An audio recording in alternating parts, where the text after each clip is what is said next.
Remember, the first and only reality of the Sith. There can only be two.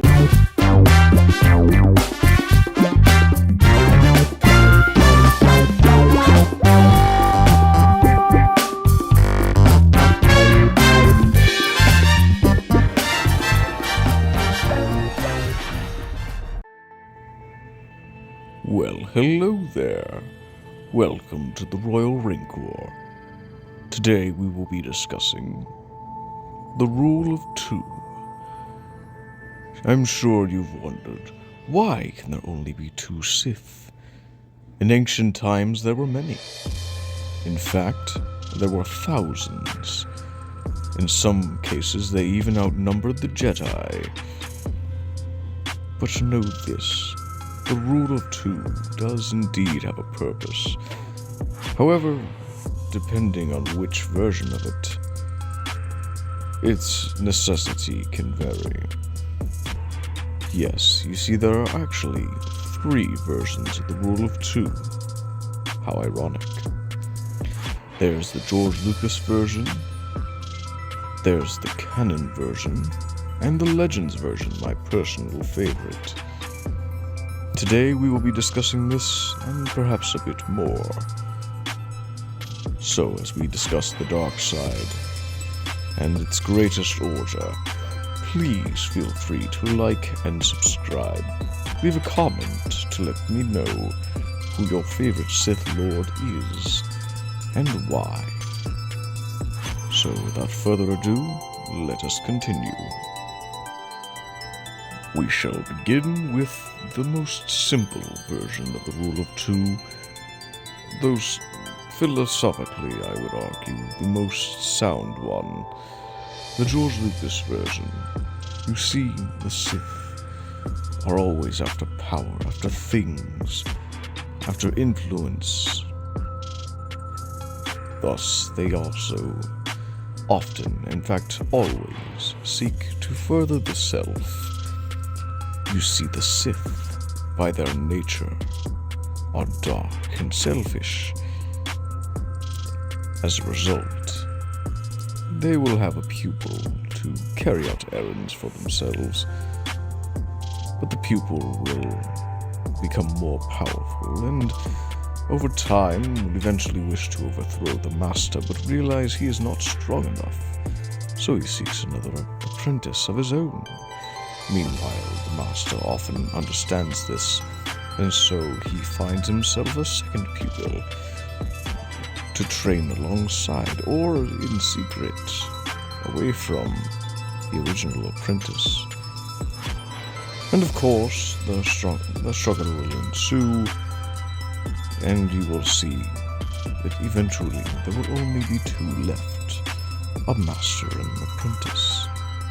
One who has the power and the other one who wants the power, but they both seek more. They are never, ever satisfied. The darkness within them will only grow, and so, as a result, they plot against each other, they betray one another. This is why George Lucas says there can only be 2, not necessarily that there can't be 2 who hold the title of Sith. In theory, there could be 3 to 4, as previously stated. However, eventually, you will be left with 2. Now, in Legends, Darth Bane, of course, began the rule of two. He started it after listening to the teachings of Darth Revan. And, well, he was certainly frustrated with the Brotherhood of Darkness. You see, in his time, Darth Bane had been subject to equality, which the Sith do not believe in. Peace is a lie. There is only passion. Through passion I gain strength. Through strength I gain power. And through power I gain victory. This is the Sith code, both in Legends and canon. And Darth Bane saw equality as a direct violation of the Sith code, as did all Sith before the Brotherhood of Darkness. Unfortunately, you had a Jedi who became Lord Khan of the Sith, who basically decided to make the Sith more like the Jedi. They were less like a Sith Order and more like a Dark Jedi Order. As such, Darth Bane believed that it was wrong. So he decided to create the rule of two, where there would be one master and one apprentice, one to hold the power and one to crave it. The master would instruct the pupil, but never give up the slightest bit of power. Instead, the pupil would have to scrounge and scrape and earn every single victory. Every single bit of power was earned, not given. The Sith do not share power. Only the strongest shall rule, and as such, this would culminate in a duel to the death between the master and the apprentice, where the apprentice would challenge the master, and if the apprentice was successful in killing their master, they became the master and had to seek their own apprentice. This was the rule of two, according to legends. Now, moving on.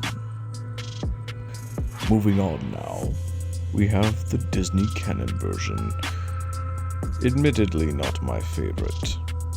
You have what is called the Doctrine of the Dyad, where the Sith, to avoid infighting, do also go to being two, and again it is started by Darth Bane, but unlike in legends, in canon, the Sith seek something called a Force Dyad, where two are one in the Force. If you've seen The Rise of Skywalker, Rey and Kylo Ren are a Force Dyad. They're able to teleport things between space and time with one another. They essentially hold the power to keep one another from dying, and so much more. This power was apparently craved by the Sith. Frankly, it is not what I would think the Sith would want to do. The Sith do not seek to cooperate. They seek only their own ends. You are Vader's slave, but your power is wasted with him. You could be so much more. You will never convince me to betray my master. Poor boy. The Sith always betray one another. Now, ultimately, the Sith will eventually fall into infighting.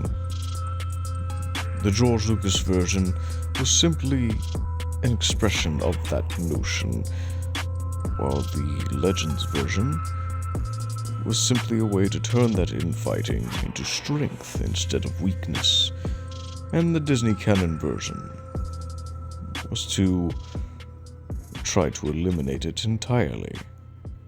Frankly, I prefer the Legends, as I've already mentioned more than once. So thank you for watching. Please let me know what you think in the comments down below. Don't forget to like, share, and subscribe. And until we meet again, may the Force ever serve you. I kiss my stick, you can't pick up my